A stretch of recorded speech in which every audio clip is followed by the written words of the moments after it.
Okay, thank you. All right, so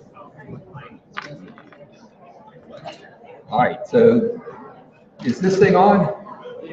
Okay, wasn't a second ago. All right, I'd like to call us to order. This is the University Assembly, so it's our January 15th special meeting.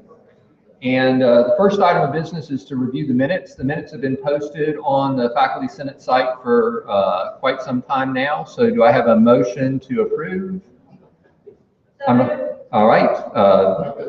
Angela Hunter moved. Josh Bayrack seconded. Are there any changes to the minutes?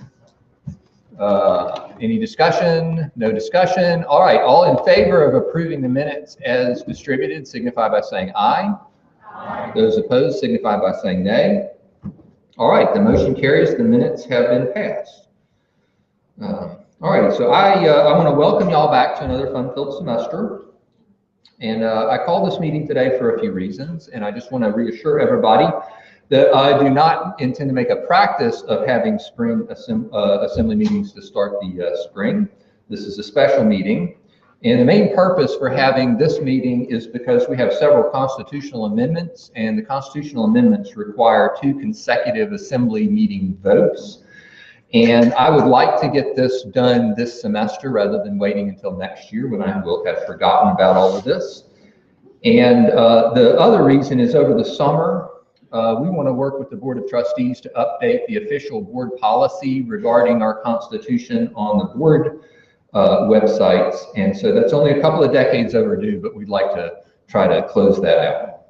So getting this done now will help us with that. The other reason, of course, is that there have been lots and lots of changes with the university last semester, and we continue, hopefully we're coming to the end of it, but we continue to have enrollment challenges. And so starting this semester is probably a good time for the assembly to get some information about where we stand, and also to give everybody some notice about the challenges that we're going to face this semester. And so academia is changing around us as technology starts to remove barriers. And many of these barriers sort of pushed us to adopt our current structures. And so we need to continue to identify best practices and implement improvements so that we can maintain our competitiveness. That said, many of our structures right now do represent best practices. After all, education is hard work. And in a nutshell, I like to say education represents changing somebody's mind. This tends to require contact, persuasion, contact, and forceful encouragement. And so we can use technologies to remove barriers and help students see things differently. But the engaged faculty presence at the other end of the wire is the indispensable element.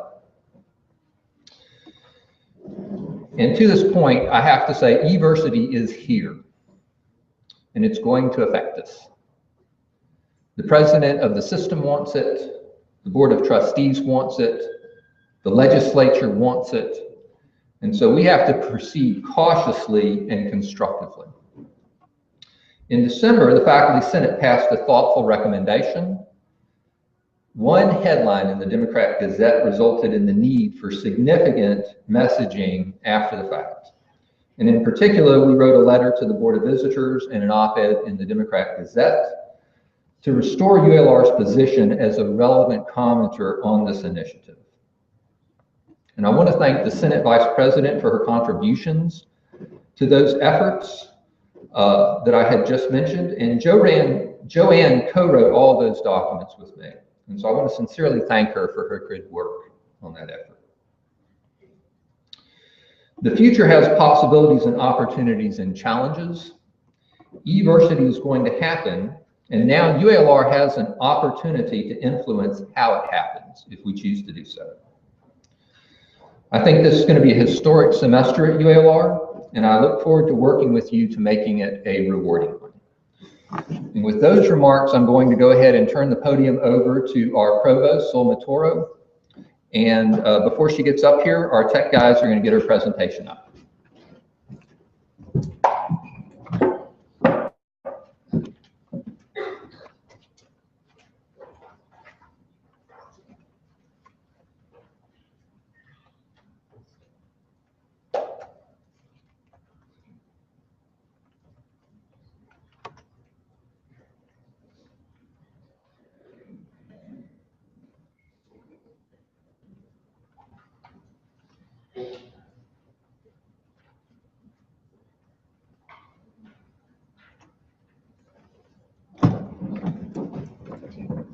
Good afternoon, everyone. My friends and colleagues, thank you for your commitment and dedication to ULR and our students. Welcome to a new academic semester. Today's assembly is being held earlier than usual, as Andrew informed us. Therefore, my remarks this afternoon will be about what all of you did last semester and the work in progress for the spring semester. Last August, I shared with you the 4 areas identified by the Huron Consulting Group as needing attention if we are to achieve our ULR 2020 vision. This afternoon, I will talk about the most important of these areas, making ULR a student success-centric institution. My fall assembly remarks also included the reality of the 2014-2015 academic year. I will briefly review that reality and its impact on our actions and operational plan for the academic year. Progress on selected action and the operational plan for this academic year will also be provided. A year and a half ago, I communicated to you that by the year 2020, ULR will be one of the top metropolitan community-engaged research universities among the 16 member states of the Southern Regional Education Board. My friends, we are making significant progress in the achievement of this vision. However, there is still a great deal of work to be done. Every faculty and staff member of our university must understand and know how to act in support of a student success-centric institution. We must be proactive in serving our students, and we must be focused on every student's individual needs. We must facilitate the establishment of relationships between faculty and students and staff and students, and we must articulate the value of ULR educational experience. During the registration period for the spring semester, many staff, faculty, department chairs, and deans demonstrated what being student success-centric institution means. To all of you who did that, my heartfelt thank you. My special recognition goes to the Office of Academic Advising for setting the example of what it means to be a student success-centric institution. For instance, they extended their regular office hours to allow students access to advising services. Every action we take that will impact students must be guided by the principles of student success-centric institution. I invite all of us to follow the Office of Academic Advising example. During the fall University Assembly, I share with you the formidable enrollment challenges we were facing that semester. The screen shows a revised version of the 11th day fall enrollment numbers for the last 11 years. I did present this same graph last time we met. The trend for the last 4 fall semesters is downward. Now, we're looking at the headcount enrollment report for the last 12 spring semesters.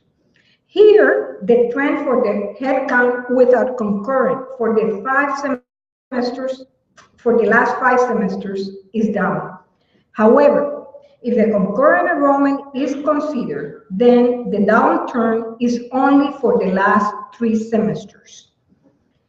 We should remember that in terms of tuition for ULR, the concurrent enrollment does not help. I also would like to call your attention to the last data point of the dark blue line. That's an estimate of, as of yesterday, as of this morning, I'm sorry, on the head count that we will be having for this semester. There are a couple of comments I want to make regarding that last data point. As you can see, we will be down again. But we are anticipating to be down by around 2 to 3% in terms of head count.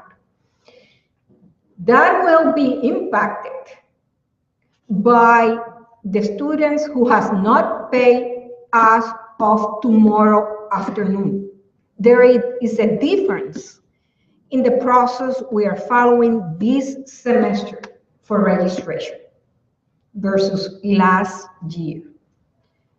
So far, we have not deleted any students for lack of payment. The first and only delete will happen tomorrow after 5 o'clock. So what happened with that process will greatly impact our enrollment numbers for this semester.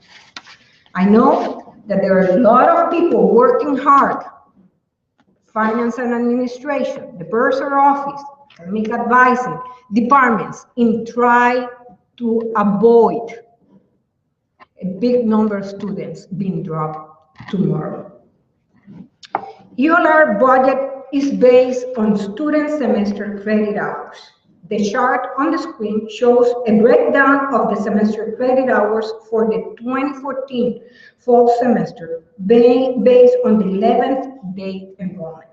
The total student semester credit hours in the chart includes concurrent enrollment, and it's 8.3% less than the student semester credit hours for the 2013 figure. This decline, this is the decline we saw last semester, had a big impact on our budget for this year and thereafter due to the cumulative effect of a drop in enrollment in a given year. The semester credit hours analysis without concurrent for the spring semester is now shown in the screen. This analysis is based on preliminary figures as of yesterday. As you can see, we are anticipating another 3.3% decline in enrollment. However, there is a bright spot in this report. The graduate enrollment seems to be up. It is also important to notice that the percentage of decline in the upper level student semester credit hours is less than the percentage for lower level student semester credit hours. This could be due to one of two reasons or a combination of these. We are doing a better job at retaining upper level students, which is very good, or more upper level transfer students are coming in. This tells us that we need to increase the number and academic credentials of lower students, and we need to do a better job at retaining these students. Therefore, we are making progress in addressing the enrollment situation. The consistent decline in enrollment we saw in the graphs and table I just shared with you has impacted our ability to maintain our current budget level. As a result of this reality, the Provost Office is leading a resource alignment process that involves not only the academic departments, but also the non-academic units under the Chancellor's and Provost offices. I will briefly describe for you this process. The goals of the academic planning process that we are conducting with direct involvement of the department chairs, associate deans, and hopefully the participation of all the faculty, has two goals. First, to determine the viability of all our current academic programs, and second, to identify academic programs with growth and revenue enhancement potential. On the other hand, the goals of the review of the non-academic units are to evaluate the impact and centrality of these units to ULR's mission and vision, and assess the funding model for the units. The academic planning process consists of 9 steps, and we have now completed the first 4 of these steps. We began the process by sharing data. The screen shows the 5 different reports we distributed with the deans and departments, as well as a set of 5 questions to guide the conversations with the department chairs. As you can see from the 5 questions, these touch on topics such as data analysis, student success, strategic direction of programs, and strategies to enhance revenue and reduce or contain costs. Most of the department chairs did a great job answering these questions, reacting to the additional data shared with them during our meetings, and answering the additional set of questions that was presented to them in the meeting. These questions were not known to them, were a surprise to them. Honestly, a significant percentage of the chairs were surprised by the question. Assume for the moment you are the ULR Provost. How will you close a $4 million gap in your budget? Some of the chairs offer some useful recommendations, thoughtful recommendations, yet most of them were quick to say that they are not interested in the ULR Provost position. As another step in the academic planning process, a dashboard was developed for every college, and it was shared and discussed with the deans. The deans had the opportunity to advocate for changes in the dashboard. Most of these changes were accepted, and I have encouraged the deans to share the revised dashboard with the departments. The goal should be for us to have a green dot for every metric and every department in the dashboard. I invite you to use this information as a way to think about strategies and opportunities for your department to achieve 100% green dots. We have shared all the information received from the department with the Faculty Senate Planning and Finance Committee. We will be sharing all the dashboard as well as the recommendations that have emerged from the academic planning process. I will gather feedback from this committee before submitting my recommendations to Chancellor Anderson. The review of the non-academic units involves 4 phases and 11 units or programs. The first phase has been completed, and the other 3 phases are in progress. The 8 areas of focus for the non-academic programs are shown on the screen. At the end of this process, we will have information about the centrality of the units to ULR's mission and vision, their funding model, and their unique and distinct contributions, as well as their appropriate staffing levels and size. All of the reviews will be completed by the first week in February. Despite the fact that we had to dedicate time last semester to address the impact of ULR's enrollment reality, you have been working diligently to implement this year's actions and plan. It is true that we have been facing daunting enrollment challenges this year, but it's also true that the elements of for ULR to achieve its 2020 vision are in place.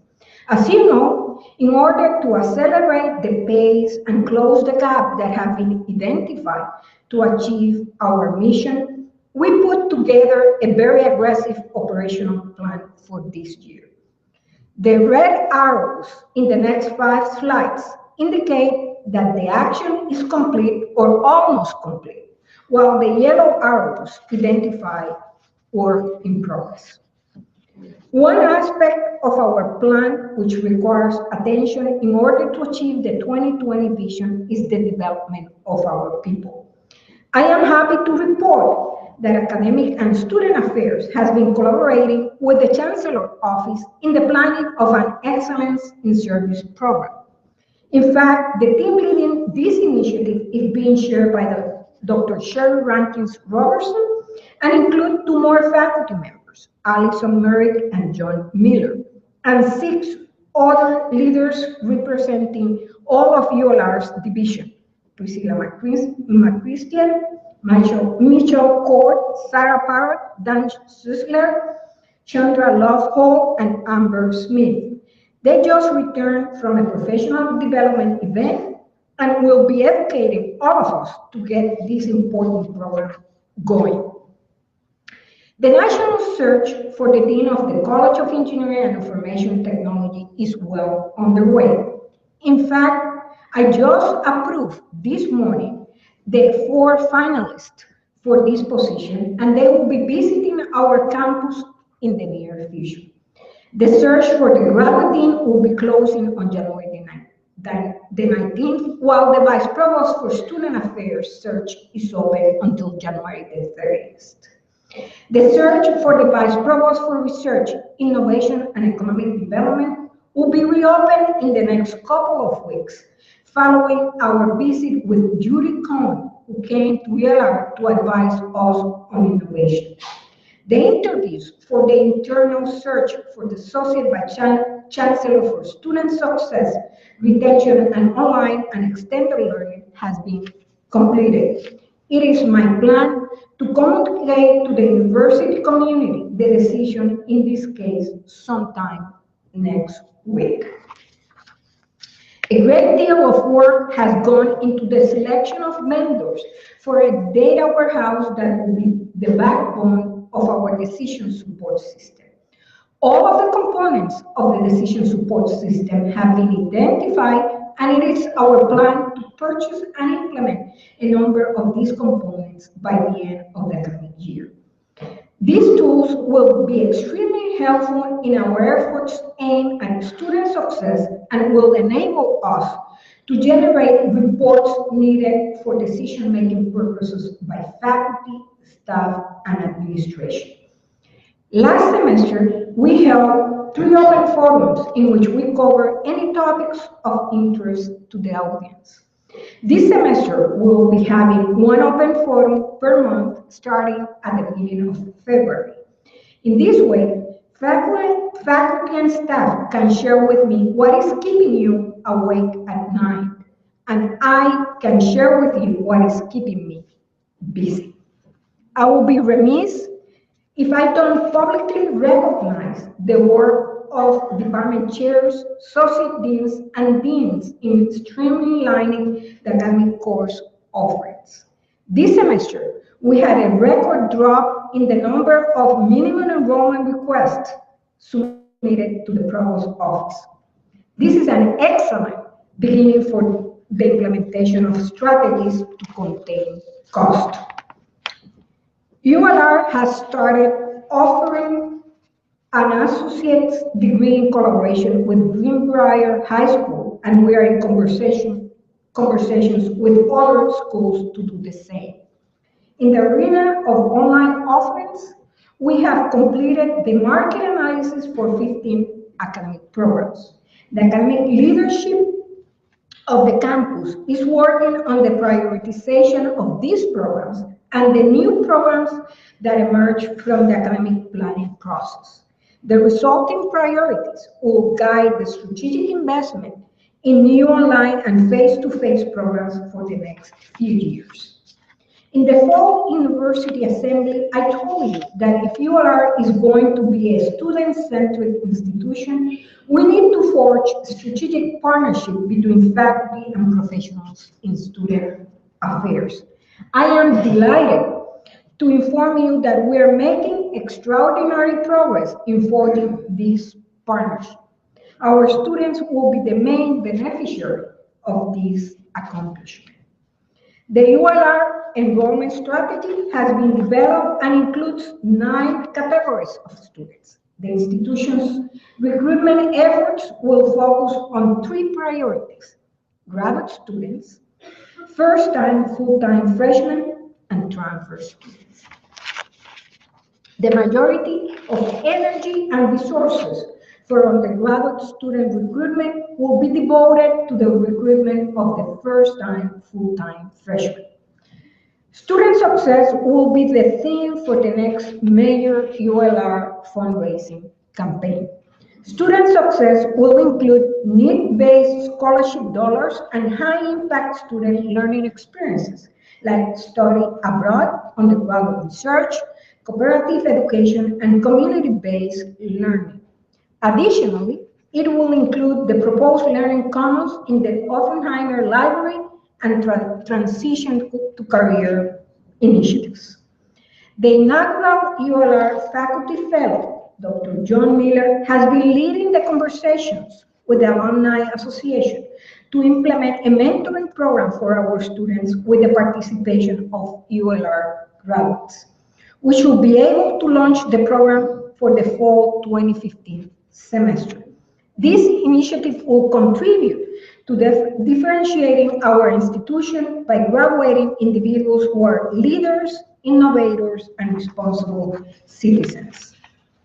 My heartfelt thank you goes to the faculty and founding deans of the 3 new colleges. Your commitment and hard work to get your colleges established is commendable.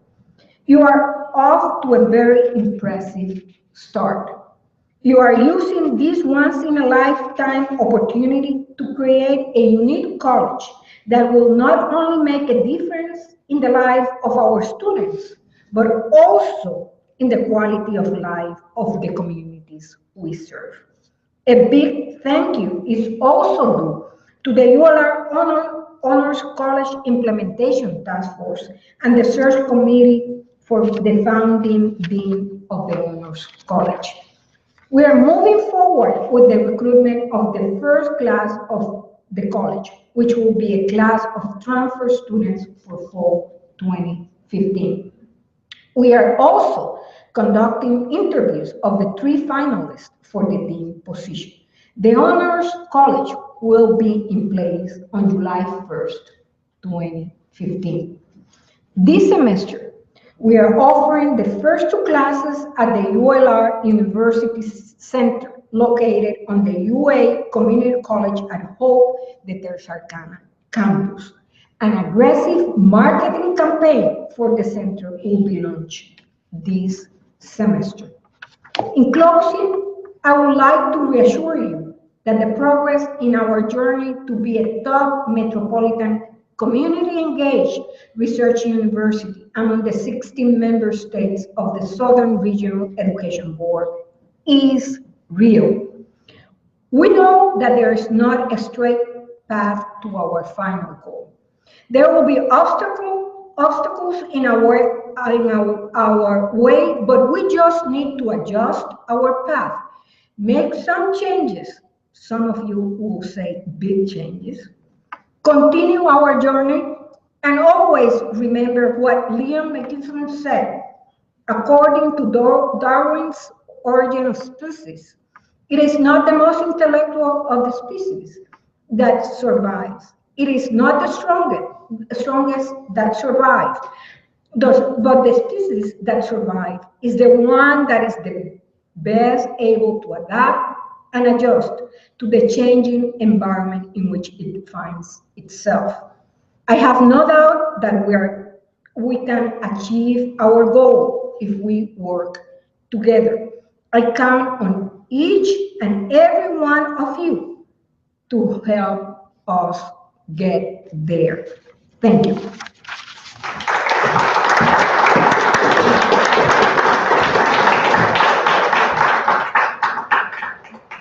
thank you very much, Provost Toro, for those opening remarks, and I'm glad to hear a lot of those things. We're going to do a little tech support here, and then we're going to invite the Chancellor. Ready to go? All right. So our next person on the agenda is Chancellor Anderson.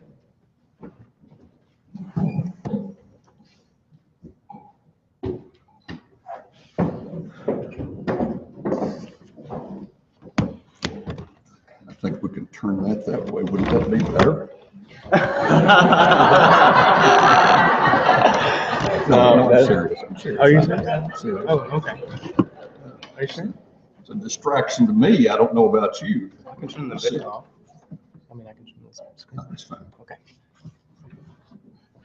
All right. Well, it's good to see all of you. I want to begin by saying welcome to those of you that are new on the faculty this spring semester. We don't typically have a lot of new persons join us for the spring semester, but we always have a few in either faculty positions or in other positions on campus. And some of you have returned from off-campus duty assignments, and it's good to have you back here for the spring semester.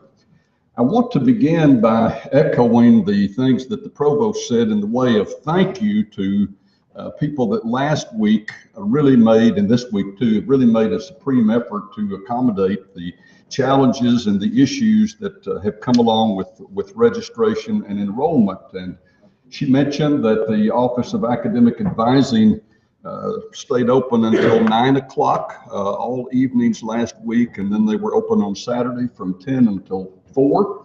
And the Office of Financial Aid, has a similar kind of record, and I actually have some interesting statistics on what they did in the 8 days that we've been back from the break. That'd be January 5 and 14. Financial Aid saw 1,300 students, received and returned 500 emails, and received 2,773 phone calls. So there are some people that really experience the stress at a time like this, and we are all in their debt. One of the persons in academic advising, I encountered this person, and his teeth were clenched, and I could understand him saying that if I could, I would take a tranquilizer if I could unclench my teeth. And there are times when we understand and can identify with that. Some very good things have been happening lately, and in some instances, these may be twice told stories, but our Ethics Bowl team is going to be competing in a few weeks in the national competition there. That's just absolutely wonderful. Our marketing students are the national champs in the AT&T Campus Brand Challenge. Our volleyball team was conference winners, and then went on to the NCAA. Competed there, and just a phenomenal team this year. And then we have a 58% participation rate in our campus campaign, which is a record, and simply a really outstanding record. I thank all of you for that. That is a number that almost no other colleges and universities across the country reach. So my thanks to those of you who participated in that, and those of you who had a leadership role in it. Those are really very good things. There are interesting things going on external to the university, and in some ways even external to Arkansas, that I think we need to pay attention to. I'm not going to discuss the first one, but I do want to just mention that we need to pay attention to it, and that is President Obama's call for a national program by which 2 years of community college would be free for students who maintained a C average. I don't know, that may be one of those things that doesn't come to fruition for another generation or two, but I do think it's kind of in the logic of things. Not all that many decades back, an 8th grade education was sufficient, and then 12 years became mandatory, and then it has moved on to where clearly people need post-secondary education these days. And so I think that something along that line is likely to happen one of these times. And I think that we may have some heartburn along the way. Don't know exactly how that's going to shake out, but I think long term, that's got to be good for all of us. And we ought to be pleased to see that out there on the agenda for conversation at least. In state, we have a new governor, a new legislature.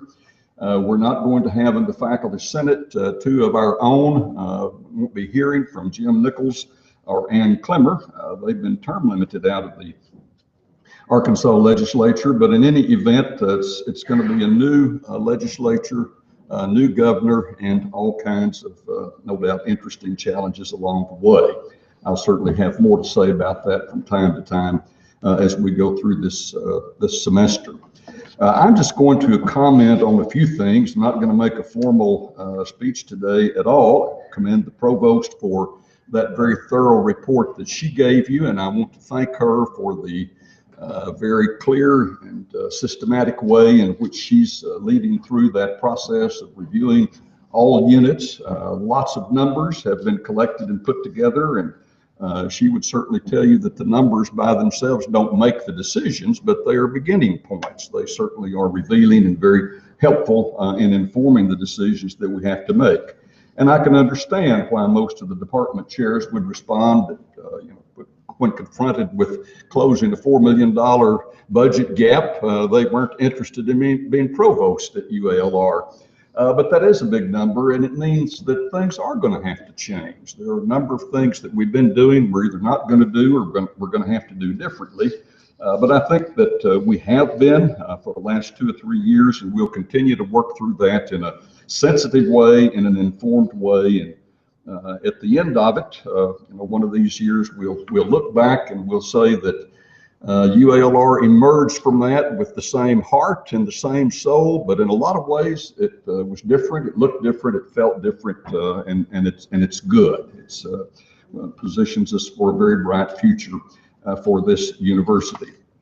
Now, just a few things. There is one item on the agenda, a proposed constitutional amendment, the last one, item E, and I just want to let you know that if that is, if and when that is adopted and goes before the Board of Trustees, I will not support it. I think that would be a step backward. I think that it would be a mistake. It was not the student services as an area of faculty senate legislative responsibility. It was not an oversight. That was a thoughtful and an intentional change that was made 39 years ago. And nobody has pointed to any kinds of problems that we've had because that change was made back then. And I would tell you that the Faculty Senate has great opportunity to have an impact and an influence on student services. It can do that through its normal academic policies and programs, as it does.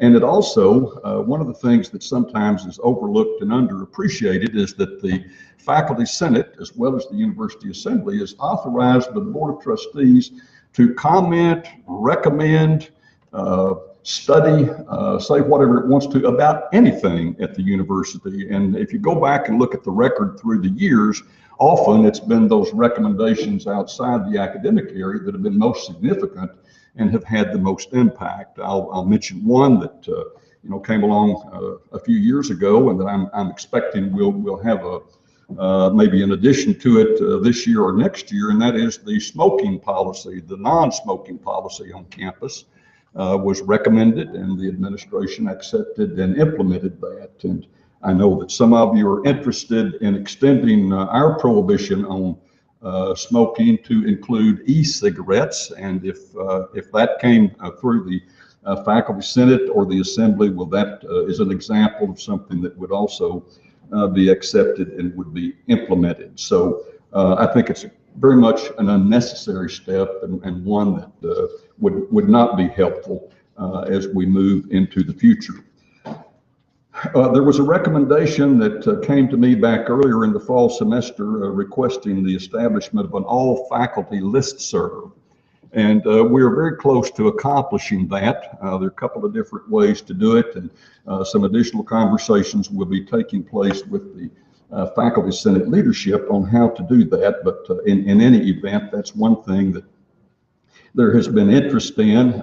It derives in part from a dissatisfaction on the part of some faculty members with what fact focus evolved into over time. So this is a step that presumably will be responsive to that. In the area of enrollment, I don't have a great deal to add to what the provost said. I will sort of amplify some comments that I made at the last faculty senate meeting, and they have to do, with issues of teaching load and class size. And I know that if we're not careful, that can seem like a really sensitive issue, but it isn't, and it shouldn't be. Teaching is sort of the heart and soul of our activity here, and teachers are incredibly important people for all of us, as well as in the lives of students today.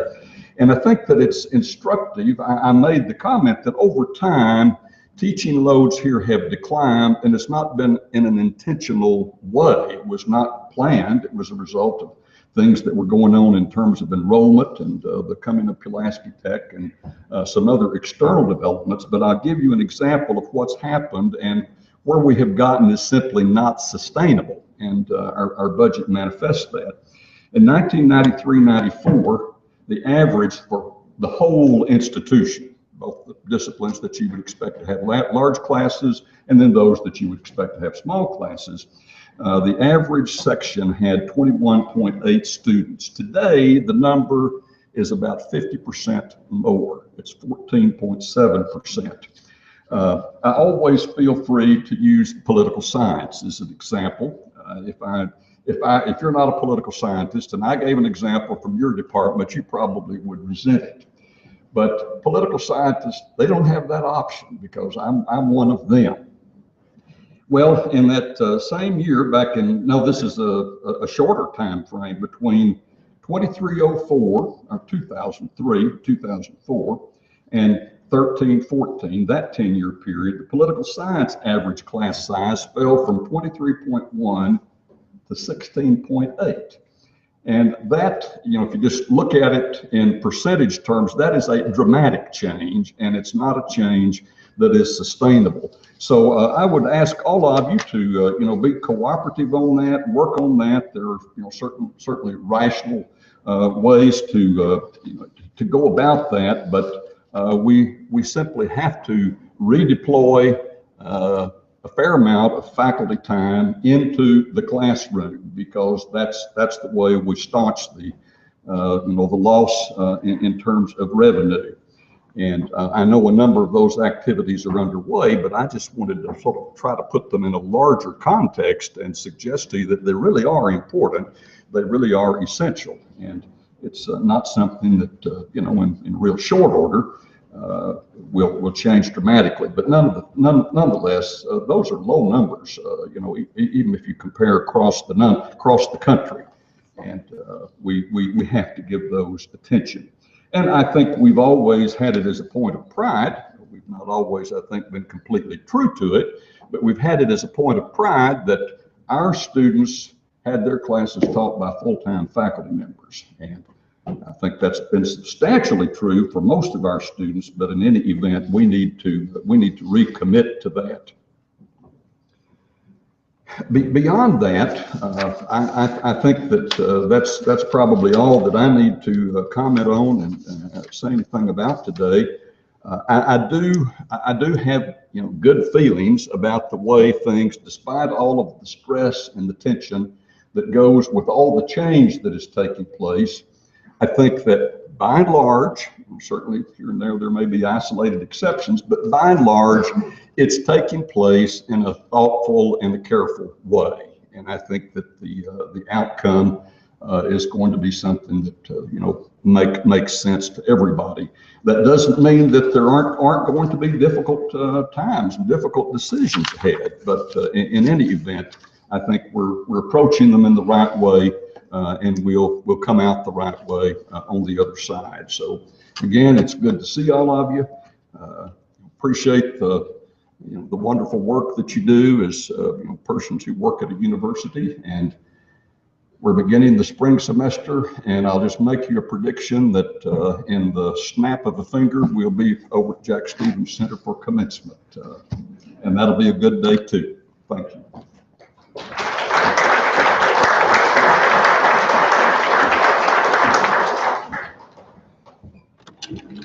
Okay, our next item up on the agenda is normally at the fall assembly, we have a couple of places that want to go ahead and tell us about them and what they do. And so the fall assembly was very full, so we pushed them to this intermediate, and I'm sort of looking on the back of the room. Normally the Arkansas Teaching and Learning, the Academy of Teaching and Learning Excellence gives a presentation about what they do to the campus. And so today, Belinda Blevins-Knabe is going to be giving that introduction. Here we go. So you see what happens when they put us in the wrong meeting. I don't know where to go. I am one of 3 co-directors of the Academy for Teaching and Learning, also known as ATLE. And our mission is faculty development with a particular emphasis on teaching and learning. We have a theme this year of learning through relationships. And we started the year by asking some of our previous winners of the Teaching Excellence Award to participate in our training for new faculty. And I bring that up because one of the things that we do is to try and tap into faculty expertise across the campus.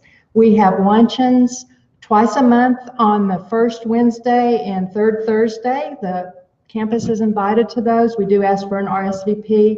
If you'll check Fact Focus, we try to announce it there. But what we try to do is to basically use our expertise on campus to learn more about teaching and learning. We have different topics we take up. And one of the things that faculty tell us is that this is one of the events or the times of the month that they really enjoy because it gives them a chance to talk to other faculty members about things that we all share in common. So I would encourage you to come, and we also invite staff as well. So it's not only faculty, we also have students, so we're very inclusive.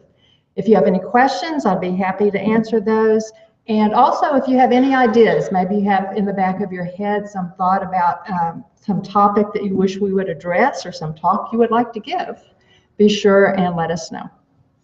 Thanks.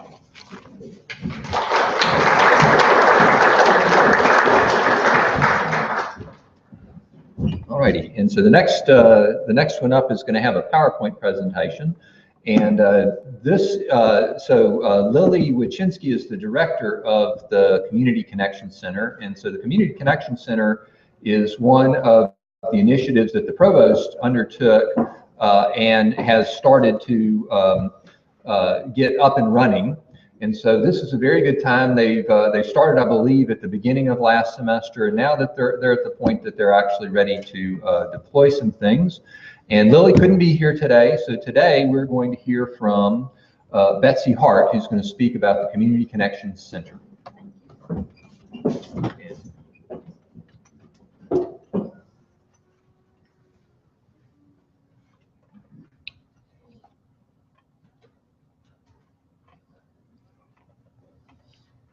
Hey.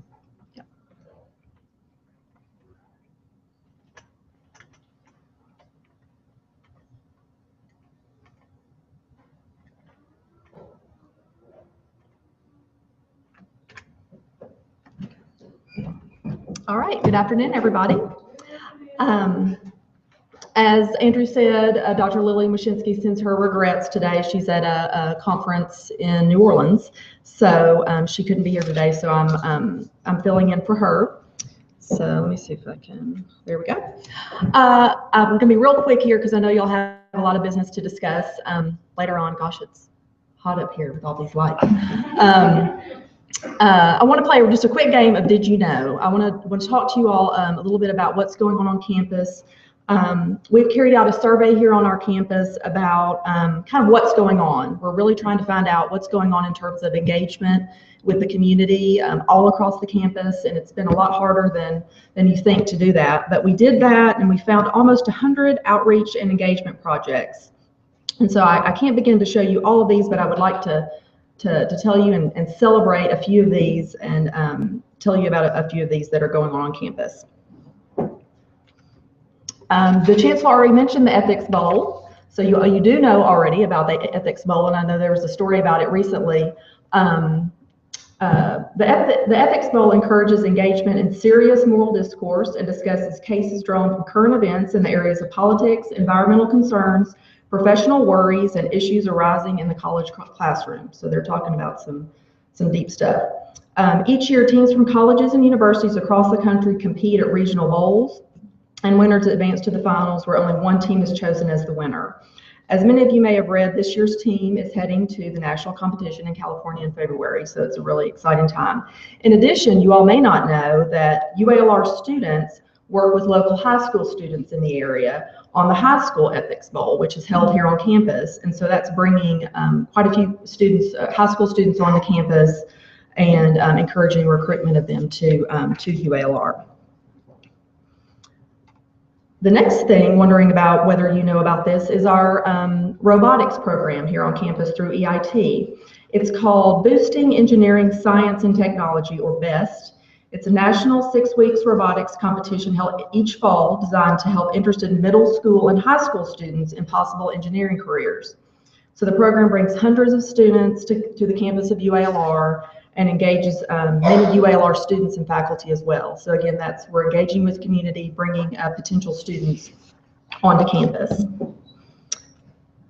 The third program is called Love Your School. Some of you all may have heard about this one. UALR is partnering with the Little Rock Mayor's Office on this program. It's a health promotion program aimed at reducing childhood obesity, engaging 7 area elementary schools. And the outcome-based program incorporates such components as nutrition instruction, student container gardens, parent cooking classes, and school walking trails. Over 200 nursing, education, health, and human performance, and social work students are working with this program. They're going to visit these area schools and implement this curriculum. So that's really exciting. That's starting up very soon. And finally, many of you all may be familiar with Children International. Each year, UALR Children International sponsors 3,200 children and youth, ages 4 through 18, recruited from 5 partner schools serving the neighborhoods of Central and Southwest Little Rock. Children International and UALR have been working in partnership for many years to provide health and dental care, educational support, family assistance, and other services to help empower children and families in their efforts to break through the barriers of poverty. And many of you all know this program engages many students and faculty here on this campus for volunteer and service learning opportunities. So that's just a few of the programs I wanted to talk about, but this is another just list that I just kind of came up with, that responses we got back from the survey, and there's just so much going on campus. It's really an exciting time. I want to talk just real quick about the Community Connection Center. You all should be familiar with this quote. The Provost had it several times in her presentation as well. And we really focus on that community engaged part. The Community Connection Center was established in 2014 to support the mission of UALR as a metropolitan community engaged research university. And some of you all may not know that we're one of only 2 Arkansas colleges and universities recognized by the Carnegie Foundation for the Advancement of Teaching for the elective classification as a community engaged institution. Excuse me, y'all. Get a little nervous up here. All right. So what we can do for you: we will serve as the facilitative office for campus and community partnerships, the development and support of high impact programs that increase student engagement, learning and retention, enhance collaborative faculty and student research, and improve community outcomes. And I just want to talk about 2 of our highlights, the things we're working on right now. We're starting our new Service Learning Academy next week. We have 24 faculty that we're going to be training all across the campus, representing every college on campus, and it's the largest group that we've had, so we're really excited about that. We have another one coming up this summer, so if anyone is interested, please let me know. We're also partnering with the Clinton School of Public Service to host the Gulf South Summit on Community Engagement and Civic Education in Higher Education. And that's going to be March 11th through 13th here in Little Rock, downtown at the Marriott. So many faculty are presenting and participating in that conference. So that's all I've got. I encourage you to visit our website and contact me if you have any questions or are interested in meeting with us about engagement opportunities. So Thank you very much.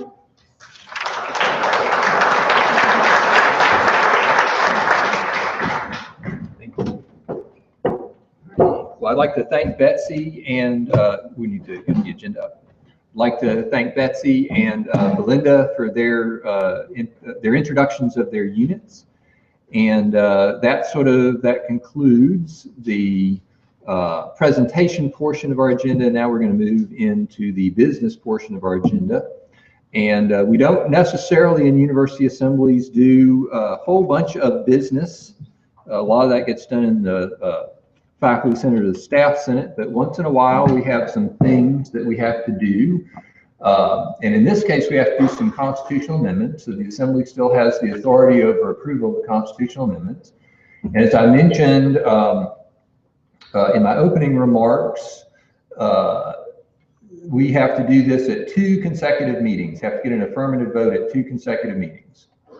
So with that, so I stretch out our intro to get the tech support ready. Thank you. We will start with the first motion. This motion was made by the Faculty Senate. And let's see if I can't get Control Plus going here. And so the Faculty Senate, it's assumed that Senate terms are 2 years. However, we never actually say that. And so it's an unwise thing in a constitution to leave things like that dangling. So the motion from the Faculty Senate is to amend the Constitution to say that members shall serve 2-year staggered terms. So that's the underlined part in the middle of this. And so as the representative of the Faculty Senate, I'm introducing this motion. It does not require a second. And the motion's on the floor. You may now speak for or against the motion. Does anybody wish to just raise your hand if you want to speak? All right, seeing no discussion, all those in favor of the motion signify by saying aye.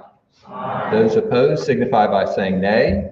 The motion carries. This will reappear at the May Assembly meeting. All right, the next motion is also coming from the Faculty Senate, does not require a second. And the motion, we created a core council as a committee of the Senate, which only required Senate actions. But in reviewing the Constitution, we discovered that the power to delegate the curricular authority to the, in this case, to the Council on Core Curriculum and Policies lay in Article 4 of the Constitution. And so we are now moving to amend Article 4 to, in the bottom line, add the Council on Core Curriculum and Policies to the curriculum routing statement in the Constitution. And also, we require our curricular councils to have alternates, and so we're now requiring the Council on Core Curriculum and Policies to also have alternates. That's what the motion is. And so with that introduction, I'm introducing the motion. Is there any discussion in favor of the motion or against the motion? Seeing no discussion, all those in favor of the motion signify by saying aye. Aye. Those opposed signify by saying nay. Motion carries. The next amendment, we had a discussion again in the Faculty Senate regarding doing constitutional amendments that require 2 votes. And it was ambiguous as to whether the second motion has to be exactly the same as the first motion. And so again, rather than leaving it to interpretation, since in the minutes you can see there were multiple interpretations over the years of this, we want to explicitly say the motion on the second vote must be verbatim the motion passed in the first vote and is not amendable. So we also have to put that line down under the Faculty Senate where there's also the same clause. So that line is copied here under amending Faculty Senate committees. And since it touched the same general area of amending the Constitution, what we found is administrative titles change. So for instance, in the Constitution, the Articles 1, 2, and 4 may have administrative titles. And it's a little bit silly that we should have to have 2 consecutive assembly meetings to change an administrative title.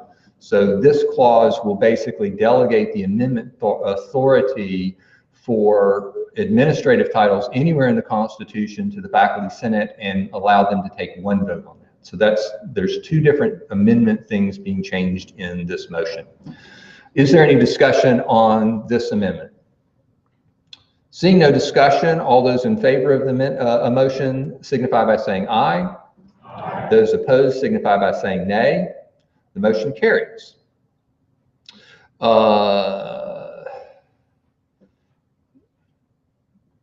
All right, we've had two major restructurings since I've been here.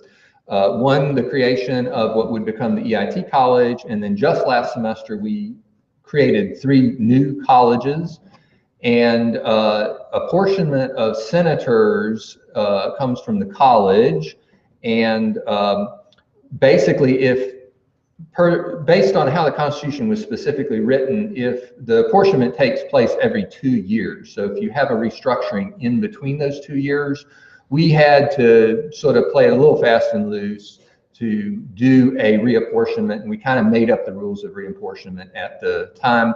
It's far better anticipating sometime 2 or 3 decades from now when we have a college added. It'll obviously have to happen in the middle of the apportionment. So we just wanted to go ahead and take advantage of this opportunity to say, if you have a major restructuring between reapportionments, you go ahead and reapportion the entire Senate as opposed to doing it college by college. So that's what the motion is. Is there any discussion on this motion?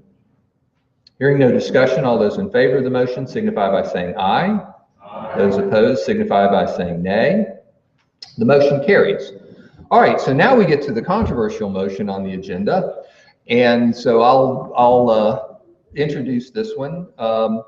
And then I'm going to allow Senator Schumi, who made the motion at the Faculty Senate, to speak to this. Since this motion is put on the agenda by the Faculty Senate, so I'm going to introduce the motion. And in this case, board policy 100.4 delegates to the campus governance structure the following powers. So 1 through 7, as you can hopefully see in your screen. And the UALR Constitution allocated those powers 1 through 5 and 7 to the Faculty Senate. Power 6, Student Affairs, was retained to the Chancellor, who ultimately is the responsible party for all actions on the campus. And so Senator Schumi made the motion and the Senate affirmed the motion to add Student Affairs to the Constitution. So with that, I will introduce Senator Schumi if he wants to come to the microphone and speak.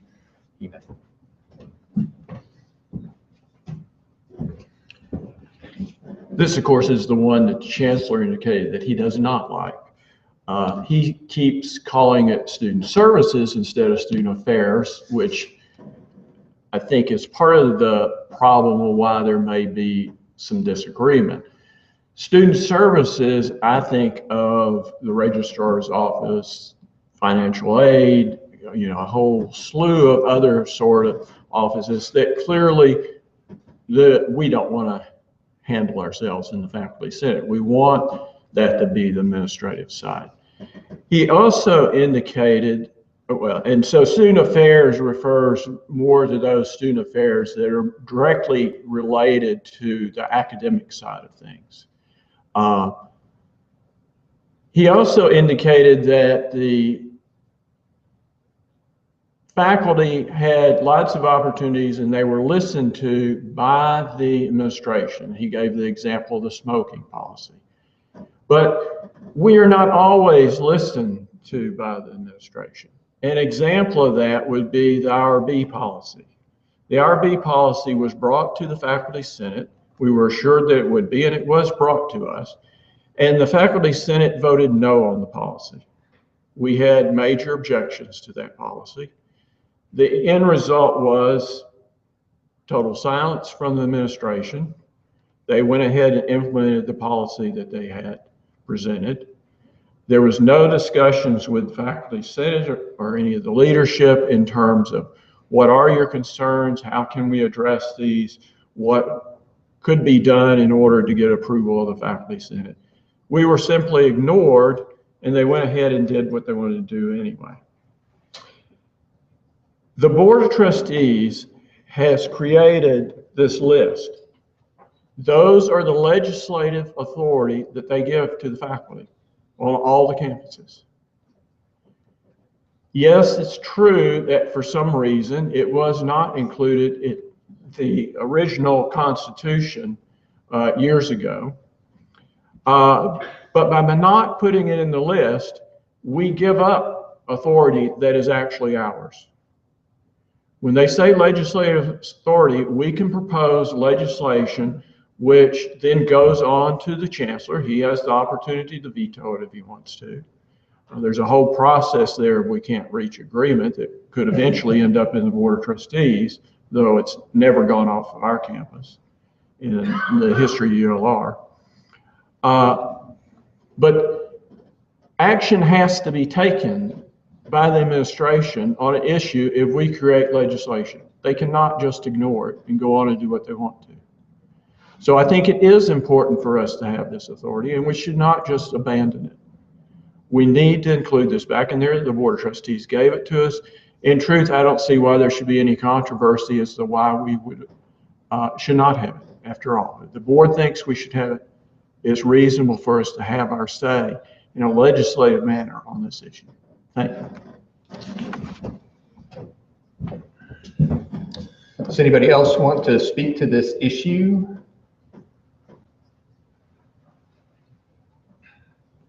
All righty. I want to speak to the first couple of questions with regard to determining who defines what in terms of student affairs, because when communication occurs, what is going to be defined that this body would have legislative authority over? Because student affairs is one thing, and there's some things that happen under their student services. Sometimes it's confused, is used in the same, as the same as student affairs. So how will we ensure that this body comprehends the definition of what student affairs means and what pieces we can have true legislation over?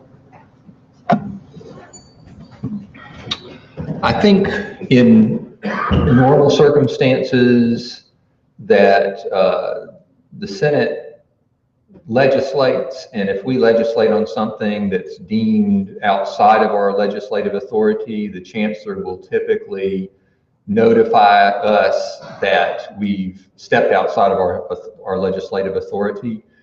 I think at that point, if we disagree, it becomes a discussion, but ultimately I think that would end up being how it would be determined where the boundaries are. And I don't know if Senator Shumey has any thoughts on that. Okay. All right. I basically agree with you. Okay.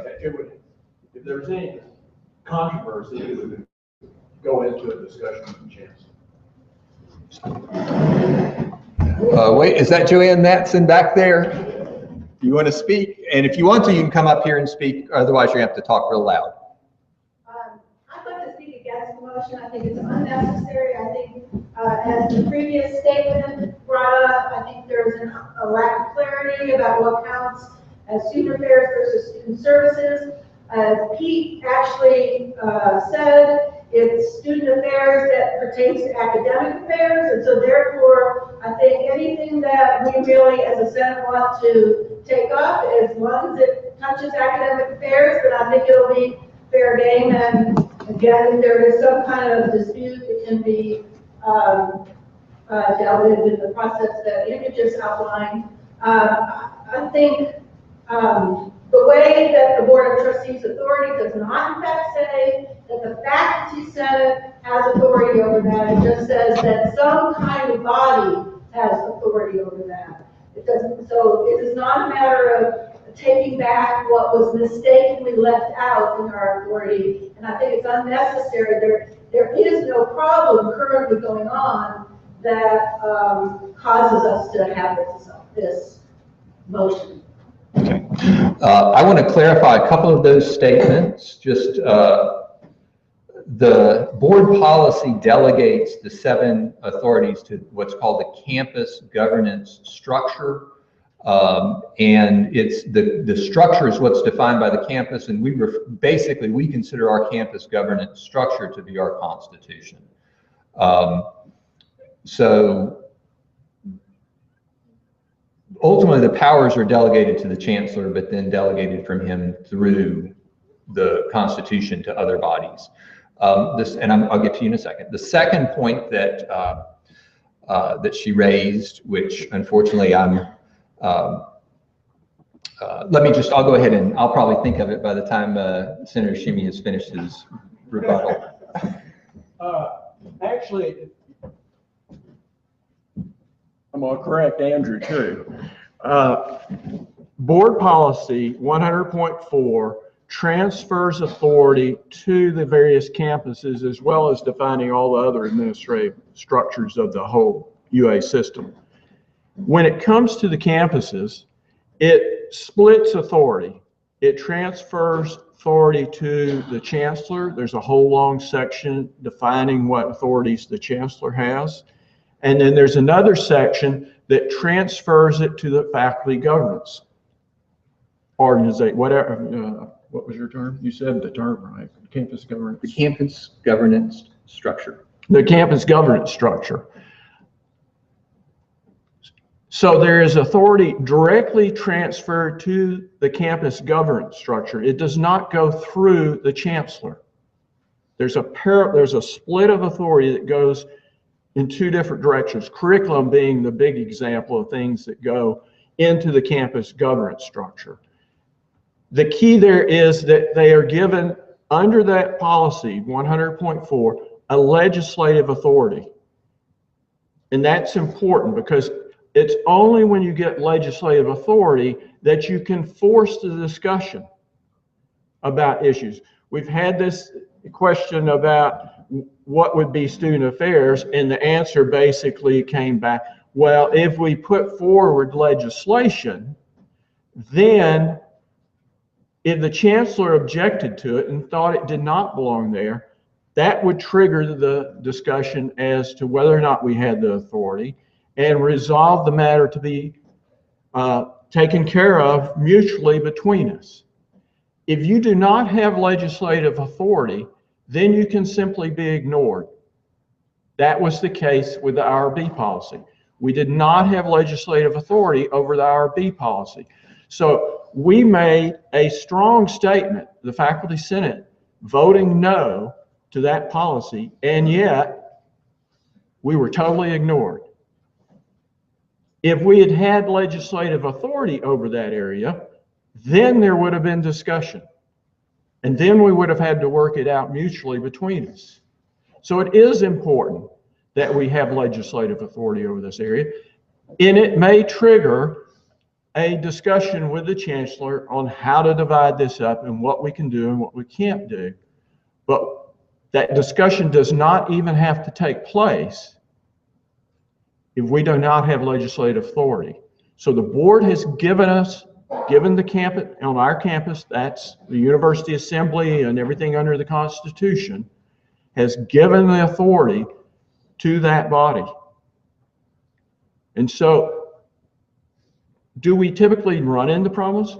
No. Could we? Yes. If we want to have our say in it and guarantee that, we need to have the legislative authority. So we should vote yes to put this into the Constitution. Thank you. Is there further discussion? And would you introduce yourself just? I'm Linda Stitsky, I'm a member of the Staff Senate. Thank you. And I'm reading it, and it very clearly says, shall include but are not limited to. So if you want to include student affairs, you can do that at any time without adding it in a written form. Let me finish my sentence, please. You can do that without adding it in this limited form. It seems to me that if you rely only on the board policy, you can always refer back to it if you feel you're being ignored. But you may be limiting yourself by including these 7 specific things. To have some ambiguity can be a strength rather than a weakness. Okay. All righty, Senator Shimmy. It's important, I mean, I would hate to see us, for example, to use that argument to say, oh, well, let's don't put curriculum in. You want to just leave it up into the air, whether or not the faculty have any say over curriculum. This guarantees us a say. Is it limited? No, we can go speak on anything. But if we do not have a specific legislative authority, we can be ignored on all those other things. Essentially, all we can do is put forward resolutions. When we put forward legislation, it triggers a specific process. The process has to go up, well, there has to be a period in there where somebody can object to the fact that it's in its legislation and enforce the issue to come before the whole university assembly so they can appeal to the university assembly. If that appeal does not take place, then it goes to the chancellor. And the chancellor then can decide whether he approves it or he vetoes it. There's a whole extended process, as I indicated earlier, that we can't reach agreement. But we've always reached agreements in the past, so I wouldn't expect us to go off. But without having the legislative authority, we don't have a way to force the issue at all. Okay, Angela, did you want to say something? I'm just, hi, Angela Hunter. If we're going to vote on this today, I think there are some of us, and I will be the first to say me, who have been way too busy with the enrollment issues this semester to pay close attention to what the faculty senate voted on and to read this. And it sounds ambiguous, so I hope you will count abstentions and not just yeas and nays. It's a majority of those voting. Still. An abstention is not a no vote. If you would like me to actually let people to enter an abstention, I will do that, yes. Okay, that can be done. Is there further discussion on the motion? Are we ready to vote on the motion? All righty. All those in favor of the motion, and one thing before I call the vote, sorry. I'm sorry. This is different. I sort of glossed over it. This requires a 3/5 majority. That's an important, I have a feeling that may be an important statement at this point. All those in favor of the motion signify by saying aye. Aye. Those opposed signify by saying nay. Nay. Those abstaining signify by saying abstain. Abstain. My calibrated ear, I think I generally heard how this vote goes. And, but I think that for purposes, this one is an important vote. I believe that we're going to go to a division of the House. There was a significant margin on both sides of the vote, and therefore, I'm going to say if you are in favor of the motion, you need to now get up and move to this side of the room. Really? Division of the House, I'm sorry. Okay, I'll allow you. If you're opposed to the motion, go to this side of the room.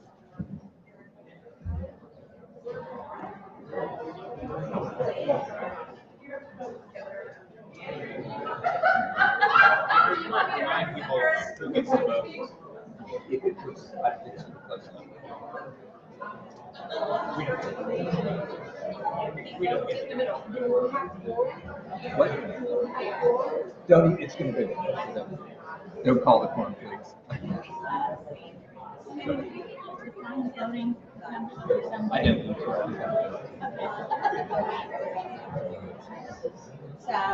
So which way was again? This was yay? Yay, aye, nay. Abstain. Abstain or immobile. She's it. All right. And, okay, that's fine. Do you want to proxy her vote so she can proxy her abstention? All right. All right. All right. So these are either non-voting or abstentions. These are ayes. Okay. These are nays. It requires a 3/5 majority, and I hate to say it, it looks like it's close to 50%. So I believe the motion fails. Unless we do a hand count.